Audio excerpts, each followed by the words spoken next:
আলাইকুম। জানপুর ৮ নং ওয়ার্ডবাসী, আমার শাহাদত হোসেন সাধু ভাই কাউন্সিলর পদপ্রার্থী, দোয়া প্রার্থী। আপনারা সবাই আমার শাহাদত হোসেন সাধু ভাইয়ের জন্য দোয়া করবেন। আর আপনাদের যার যত অভিযোগ আছে আমার সাধু ভাইয়ের কাছে অভিযোগ দিবেন। আপনাদের যার টিউবওয়েল নাই, যার টয়লেট নাই, যার প্রস্রাবখানা নাই, আমার সাধু ভাই জানাবেন। আপনাদের রাস্তা চলাচল করার রাস্তা নাই এবং ঘরবাড়ির টিন নাই, সব অভিযোগ আমার শাহাদত হোসেন সাধু ভাইয়ের কাছে আপনারা সবাই দিবেন।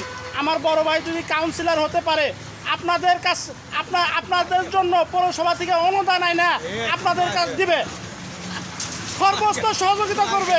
আমার সাধু ভাইয়ের জন্য আপনারা দোয়া করবেন এবং যে কোনো অভিযোগ আমার সাধু ভাইয়ের কাছে দিবেন, আপনাদের সহযোগিতা এনে দিব পৌরসভা থেকে।